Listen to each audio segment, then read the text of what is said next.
The lamb who kept the wind. On the highest hill of the valley, where grass waved like a green sea, lived a lamb named Lila. She was small, white as cloud foam, and gentle enough to drink from the wind without spilling it.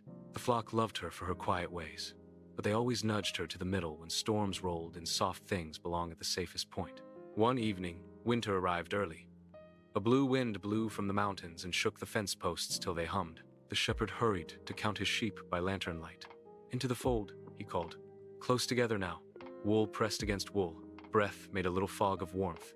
Lila was nearly inside when she heard a thin bleat behind the stone wall. She stepped back. A stray lamb newborn, speckled like rain, shivered in a pocket of shadow where the shepherd's lantern hadn't reached. The mother ewe had been pinned ahead and hadn't noticed. Lila trotted over and lowered herself, tucking the little one beneath her chin. The wind clawed at them both. Lila felt it bite through to her small bones, but she stayed.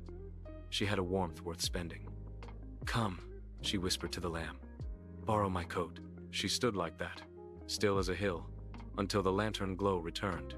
The shepherd rounded the wall, saw the curled pair, and his face softened. He gathered the newborn into his arms and rubbed life back into tiny legs. "Good girl," he said to Lila, and his voice was a blanket. But the storm grew harder, and the flock inside the fold trembled. The door sagged in its latch. Lila slipped past the shepherd and planted herself against the gap. She wasn't heavy, but she was willing. Her wool caught the draft and turned it aside, and soon the whole flock's warmth pooled again. Through the night, Lila stood as the hinge between cold and comfort. When dawn came pale and silver, frost laced the grass like lace on a wedding dress. The newborn lamb bleated strong from the shepherd's arms. The door hung steady. The wind had gone elsewhere to trouble the sky. In the soft morning light, the flock pressed around Lila, sharing their heat back to her. The shepherd tied a small bell at her neck, a bright little star of sound.